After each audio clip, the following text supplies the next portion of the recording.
Hello बच्चों।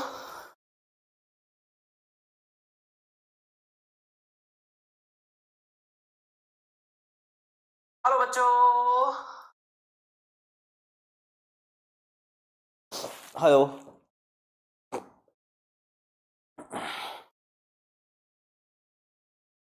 Good evening.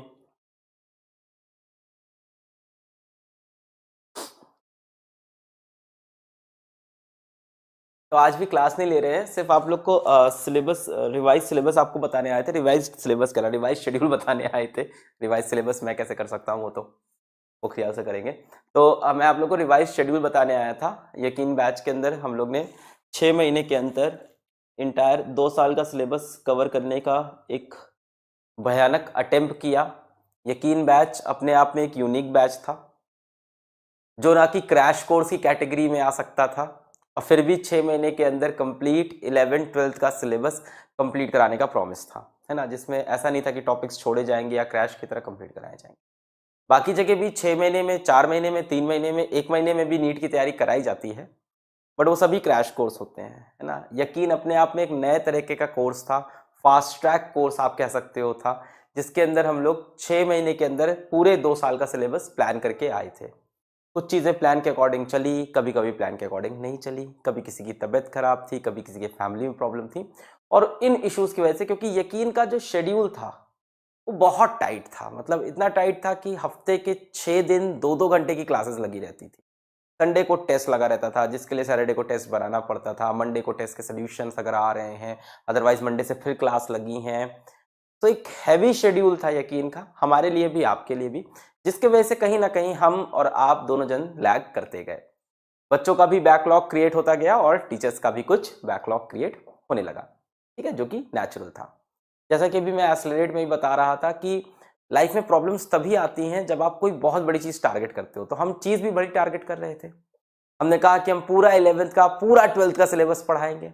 हमने कोई टॉपिक भी मिस नहीं किए, है ना। अगर हम फिजिक्स की बात करें, बायोलॉजी की बात करें, केमिस्ट्री, हमने टॉपिक्स भी नहीं स्किप किए। लंबे लंबे टॉपिक्स चले जा रहे हैं, क्वेश्चन चले जा रहे हैं, 2-2 घंटे की क्लास हो रही है। नेचुरली कभी कभी क्लासेस कैंसिल होती रही। पिछले 4-5 दिन मेरी क्लास कैंसिल हुई, मेरी तबीयत खराब थी, सभी को पता है ये बात। बीच में मैं एक दिन आया भी क्लास लेने, फिर मैं उस दिन भी मेरी तबीयत खराब थी क्लास में भी, तो उसके बाद भी फीवर रहा मुझको। खैर एनीवेज, तो इस तरह की प्रॉब्लम्स चलती रही, और जिसके अकॉर्डिंग, जिसके वजह से हमें शेड्यूल को रिवाइज करना पड़ा। जो हमारा अर्लियर शेड्यूल था उसमें फिजिक्स खत्म हो रहा था शायद मार्च, 22 मार्च, 24 मार्च ऐसी कुछ था। केमिस्ट्री भी ऐसे ही खत्म हो रहा था मार्च एंड में, और ऐसे ही बायोलॉजी भी खत्म हो रहा था शायद 28 मार्च, 27 मार्च या 29 मार्च को, ऐसे ही था। सब मार्च एंड में खत्म हो रहे थे। अभी हम लोग को थोड़ा सा रिवाइज करना पड़ा शेड्यूल को। हम में से हर कोई 10 दिन पीछे है, कोई 15 दिन पीछे है, कोई 18 दिन पीछे है, ऐसे ही हाल था। हाँ, अब यहाँ पे रिलैक्स होने की बात थोड़ी सी ये है कि नीट का अभी तक नोटिफिकेशन नहीं आया है। पेपर पीछे आने के चांसेस बहुत ज्यादा हैं। सो मतलब ऐसा नहीं कि हम लोग बहुत घबरा गए हैं, बहुत टेंशन है। फिर भी हम तो यही मान के चल रहे हैं अभी भी कि पेपर मई में हो जाएगा, जो कि यहाँ से इम्पॉसिबल है। तो coming to the point, revise schedule में लेके आया हूँ, पर उससे पहले एक बार बात कर लें। जो अभी ये चल रहा है नीट के 2 अटेम्प्ट्स, है ना। आज सभी लोग कह रहे हैं कंफर्म्ड 2 अटेम्प्ट्स इन नीट। कई लोग ने बोला कंफर्म्ड, नीट के 2 एफएम कंफर्म्ड। क्या एनटीए ने बोला है? क्या एनटीए ने अपनी ऑफिशियल वेबसाइट में बोला है नीट के 2 अटेम्प्ट्स हैं? I want to ask you, क्या एनटीए ने ये बात बोली है अभी तक बच्चों? क्या एनटीए ने ये बात बोली है? नहीं बोली। किसने बोली है? हेल्थ मिनिस्ट्री ने बोली। नीट का पेपर कौन कराता है? एनटीए कराता है। तो हमेशा की तरह यूट्यूब चैनल्स, जो अपने आप को एजुकेशनल चैनल्स बोलते हैं, सभी के सब सुधीर चौधरी, अर्नब गोस्वामी बन के फिर से आ गए न्यूज लेके बच्चों को कंफ्यूज कर। देखो, मैं नहीं कह रहा नीट 2 बार नहीं होगा, ना मैं इस फेवर में हूं कि 2 बार ना हो या हो। मेरी राय उनको कोई मैटर नहीं करती, वो किसी की नहीं सुनते, मेरी क्या सुनेंगे।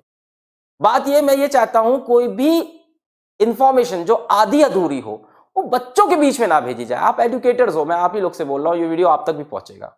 चंद व्यूज के लिए, थोड़ी देर की पॉपुलैरिटी के लिए क्या मजा मिलता है ना। आप में से मैक्सिमम मैंने देखा वही 24, 25, 26 साल के लोग हैं। मैं भी तो 29 का ही हूं, मैं कौन सा बुढ़ा हो गया हूं, पर पता नहीं क्या ये सहजता मेरे अंदर आ गई है, जो आपके अंदर भी होना चाहिए ना। एक आपके अंदर भाई एक डिसेंसी होनी चाहिए।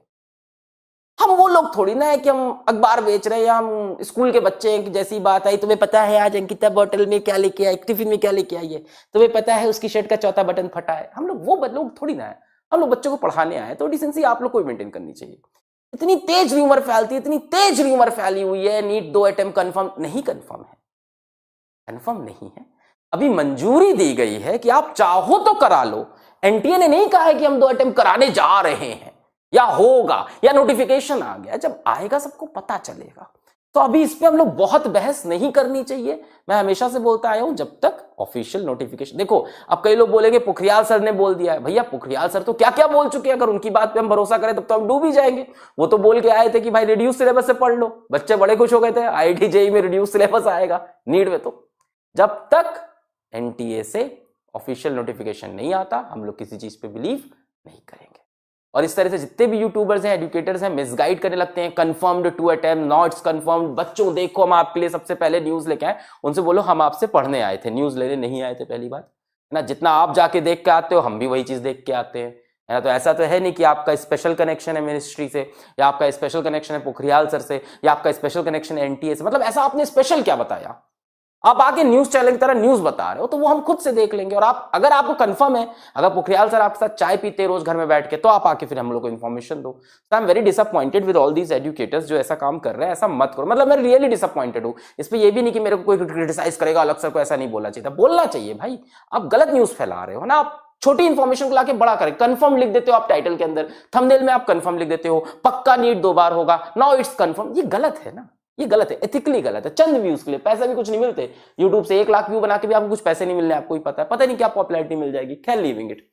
एनीवेज, इफ इट हैपेंस, तो मेरा ये अनुमान नहीं है, मैंने सबसे कॉन्फ्रेंस कॉल ली और पूरी टीम से कंफर्म किया, नीट के एक्सपीरियंस लोगों से कंफर्म किया।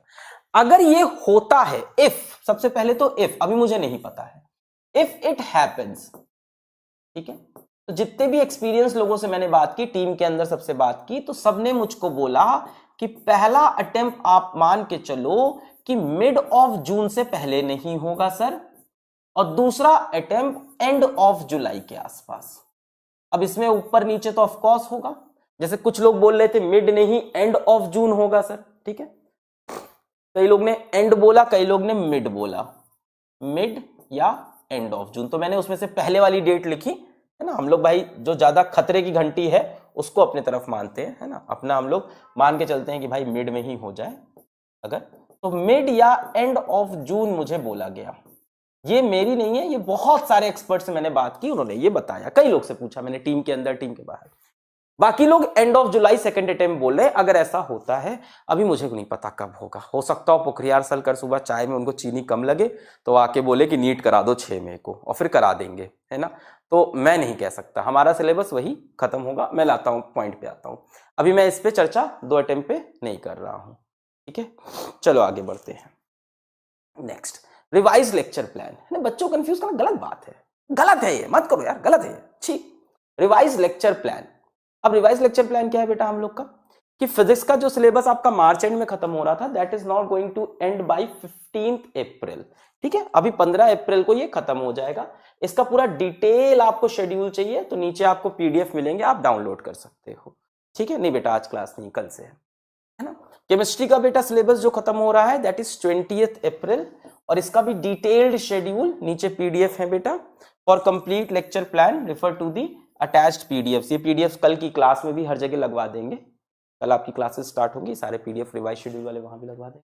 और बायोलॉजी का सिलेबस खत्म होगा बाय 15 अप्रैल, तो physics biology by 15 April, chemistry bye 20 अप्रैल, ठीक है। 15 का 16-17 हो सकता है, 20 का 21-22 हो सकता है, 15 का 14 भी हो सकता है। फिजिक्स में 14 नहीं होगा, मेरे पास बहुत कंटेंट है, ठीक है। अच्छा, यहां तक आपका सिलेबस खत्म हो रहा है। इसके बाद मैंने टीचर से बात की थोड़ी सी इस बारे में कि जो हम लोग ने टारगेट किया, ये अभी तक किसी ने टारगेट नहीं की थी ये चीज। 6 महीने के अंदर 2 साल का पूरा सिलेबस पढ़ाना, not crash, it's not crash, it's never crash course. Physics में मैंने कुछ नहीं छोड़ा है। तो मैंने जब बात की तो हम लोग को ये समझ में आया कि कई जगह हम लोग तेज पढ़ा गए, कई जगह हम लोग शायद टॉपिक्स को कुछ थोड़ा सा तेज निकल गए, कुछ टॉपिक को उतना टाइम नहीं दे पाए। तो वंस वी फिनिश दिस, एक बार अपना ये खत्म हो जाता है, ये रिवाइज देखो शेड्यूल है, कैपेसिटर्स चल रहा था मेरा, अगर मेरी बात करूं 4 लेक्चर्स मैंने दिए थे, चौथा लेक्चर बाकी है जो कि कल आएगा, है ना, 10 फेब को। और करते करते लास्ट में एक्सपेरिमेंट्स एंड मेजरमेंट को 2 लेक्चर दे रखे हैं 15। ये सब भी छोड़ा नहीं मैंने, डायमेंशनल को भी 1 लेक्चर दिया है, एरर एनालिसिस को भी टाइम दिया है, बाकी सेम है ना। केमिस्ट्री का हाइड्रोकार्बन्स इन प्रोग्रेस है, देन 20 अप्रैल को केमिस्ट्री इन एवरीडे लाइफ। अच्छा, इस पे भी बात हो रही थी टीचर्स से, तो टीचर्स बोल रहे थे कि ये पढ़ाना बहुत जरूरी है बच्चों को, यहाँ से क्वेश्चन आते हैं, तो कई बच्चे ये सब टॉपिक्स छोड़ के जाते हैं। आज मेरी बात हो रही थी अमित सर से, अभिमन्यु सर से, कह रहे थे ये सब छोड़ना नहीं, इसको डिटेल में कराना है, chemistry in everyday life, environmental chemistry, ठीक है। इवन पॉलीमर्स को भी 2 लेक्चर दिए, तो इंपॉर्टेंस दी है सभी चीजों को। बायोलॉजी की बात करें तो बायोलॉजी में आपका, यार मेरे को तो समझ में आता नहीं topic, what I can understand is environmental issue है लास्ट आपका 15 अप्रैल। तो 15 अप्रैल बायो खत्म हो रहा है, 20 अप्रैल केमिस्ट्री एंड 15 अप्रैल फिजिक्स। तो बहुत ज्यादा लैग भी नहीं हुई हम लोग, 15-18 दिन ही इधर उधर हुआ है, क्योंकि एक बड़ी चीज हम लोग टारगेट करे थे। मैं आपको एक्सक्यूज दे चुका हूं एक तरह से, अगर आप एक्सक्यूज कहो। उसके बाद बेटा मैंने क्या प्लान किया है कि वंस आफ्टर 20 अप्रैल मान लो, या आप मान लो करीब ये चीज 20 अप्रैल की मान लो, 25 अप्रैल जो भी है, जब भी ये चीजें खत्म होती है एकदम अच्छे से, उसके बाद बेटा मैंने डिसाइड किया कि एक तो आपके टेस्ट स्टार्ट होंगे। टेस्ट में ऐसा नहीं कि सीधा मॉक मुंह पे मार दिया, ले अब मॉक टेस्ट कर, ले नीट का पेपर सॉल्व कर, नहीं ऐसे नहीं करेंगे, उसमें भी स्ट्रैटेजी रखेंगे ना। अभी एग्जैक्ट स्ट्रैटेजी मेरे पास नहीं है, जब होगी तो आके डिस्कस करूंगा। अभी थोड़ा बहुत रफ आइडिया बता सकता हूं कि आपको पहले हम लोग ने मतलब कुछ यूनिट के टेस्ट दे दिए, ठीक है, यूनिट टेस्ट दे दिए, सबसे पहले स्टार्ट किया। उसके बाद फिर हम लोग ने क्या किया, फिर हमने आपको हाफ सिलेबस टेस्ट दे दिया कि चलो 11th का हाफ दो, ठीक है, फिर 11th का अदर हाफ दो, फिर 12th का हाफ दो, तब जाके बेटा हम लोग पहुंचेंगे धीमे धीमे करते हुए मॉक पे। तो आप बिल्कुल परेशान नहीं हो, ऐसा नहीं है कि आपको उठा के ऐसे ऊपर फेंक देंगे, सीढ़ी पे सीढ़ी चलेंगे, ठीक है। 3-3 चैप्टर के टेस्ट लिए, 3 फिजिक्स 3 केमिस्ट्री 3 बायो, फिर 4 फिजिक्स 4 केमिस्ट्री 4 बायो, 5 फिजिक्स 5, इस तरह से पहले कंप्लीट करेंगे। उसके बाद 11th का हाफ, 11th का हाफ, 11th का हाफ, फिर 12th का हाफ, इस तरह से धीमे धीमे खाएंगे, अच्छे से तैयारी करेंगे, है ना। अगर हम यहां पे भी फिनिश करते हैं syllabus, still we have about 60 days, है ना। अगर हम मिड जून को भी मानते हैं तो 60 डेज टू नीट हमारे पास होंगे ही होंगे, ठीक है, which is much more than sufficient to cover all your backlogs as well as to complete all your test, है ना। टेस्ट ऐसे पुश नहीं होगा कि 24 अप्रैल को सिलेबस खत्म, ले 25 अप्रैल को मॉक दे पूरे सिलेबस का, ले 26 को एक और, ऐसे नहीं। जैसे चलते आए हम और आप, ऐसा नहीं कि आपको ऐसे छोड़ दिया है ना कि तुम हमारे बच्चे नहीं, अब जाओ देखो अपनी दुनिया, सिलेबस करा दे। सिलेबस कराने के बाद भी बैच के रिदम को देखेंगे क्या चल रहा है ना। 3-3 चैप्टर का टेस्ट दिया आपने, टेलीग्राम पे हमको फीडबैक दिया, मेल पे बताया कि सर हाँ सही चल रहा है, नहीं हो पाया, हो पाया। उसी बीच में एक मैकेनिज्म और डिसाइड करेंगे जो कि होगा फीडबैक मैकेनिज्म, ठीक है। Once we finish this then we are coming to all this. Feedback में हम क्या करेंगे, आपसे वो टॉपिक, जैसे मैंने बोला कि तेज कराने के चक्कर में कुछ टॉपिक्स हम लोग तेज निकल गए, मैं भी निकल गया, केमिस्ट्री में निकल गया, बायो, सबके साथ हुआ है। तो फीडबैक में हम लोग क्या करेंगे, हम लोग आपसे पूछेंगे कि आपके कौन से टॉपिक्स हैं जो आपके वीक रह गए, जिसमें आपको मजा नहीं आया कि यार सर वो कंप्लीट नहीं हुआ है ना, उसमें उतना फील नहीं आया, या सर वो आपने थोड़ा तेज पढ़ा दिया, ठीक है। टॉपिक्स आपके वीक रह गए, है ना। कौन से टॉपिक्स में आपको बहुत डाउट्स हैं कि सर डाउट बहुत है उसमें, स्ट्रॉन्ग तो है बट डाउट आ जाता है क्वेश्चन अच्छा, या कौन से टॉपिक्स आपको टफ लग रहे हैं, समझ रहे हो, एक ही तरह की बात सारी। कौन से टॉपिक्स हैं जो अभी भी आपको टफ लग रहे हैं, जिससे डर लग रहा है, तो इन टॉपिक्स को हम लोग लाइव सेशन में आकर प्रॉब्लम सॉल्व करेंगे आपकी, beat physics, beat chemistry, beat biology. तो ये भी करेंगे हम लोग अलॉन्ग विथ टेस्ट। हाँ, जैसे जैसे बच्चे देखो बता रहे हैं काइनेमेटिक्स में प्रॉब्लम है, रोटेशन में प्रॉब्लम, फिजिक्स की बात करो, अभी ऐसी केमिस्ट्री बायोलॉजी की टीचर खड़े हो जाए तो बहुत सी, तो इसका भी एक मैकेनिज्म बना लेंगे हम लोग, how to take these things, है ना। एक वोटिंग करा सकते हैं हम लोग, इसकी वोटिंग मैकेनिज्म कर लेंगे, टेलीग्राम पे वोट्स करा लेंगे, आप टेलीग्राम पे जुड़ जाना, यहाँ बैच के अंदर लाइव में भी पता चल जाता है। तो इस तरह से, तो अभी के लिए बच्चों इतनी ही बात थी। What we are targeting is 20 April to 24। मैं अपने आप 3-4 दिन एक्स्ट्रा इसलिए लेके चल रहा हूँ क्योंकि अभी मेरी तबियत खराब है, मुझे नहीं पता, हो सकता हूँ मैं अभी कम बैक करूँ, फिर 1-2 दिन फिर तबियत खराब हो जाए, तो मैं भी थोड़ा सा इस चीज को मान के चल रहा हूँ। आप बेटा बैकलॉग कवर करते रहो, टेस्ट पुराने कंप्लीट करो, यकीन में जितना हो गया उतना करो, और यकीन बैच में इस चीज याद रखना कि हम कभी ये नहीं करेंगे कि सिलेबस खत्म करके आपको भगा दिया, है ना। सिलेबस खत्म करने के बाद ही बैच के पेस के साथ चीज चलेगी। आप हमेशा वही फील समझो जो ऑफलाइन का था, उससे कोई चीज अलग नहीं है। जैसे आप ऑफलाइन में जुड़े रहते थे वैसे आप हमसे लगातार जुड़े रहो, हम भी आपसे जुड़े हुए हैं। कुछ दिन तबियत हमारी खराब हुई, कभी तरुण सर की खराब हुई, कभी श्री टीचर की, बट हम लोग बहुत पीछे नहीं है। ऐसा नहीं कि अपना सिलेबस बहुत बचा है। अगर आप फिजिक्स की बात करो 11th खत्म हो गया, 12th का बहुत बड़ा टॉपिक इलेक्ट्रोस्टैटिक्स कल खत्म हो जाएगा, कल आखिरी लेक्चर है कैपेसिटर का। इलेक्ट्रोस्टैटिक्स सबसे बड़ा सरदर्द होता है, वो खत्म हो गया। तो we are going at a good pace and we are doing it good. आप बढ़िया से बस रिविजन करो। यहीं पे बच्चों आज का सेशन करते हैं समाप्त। पढ़ाई करते रहे। All the very best.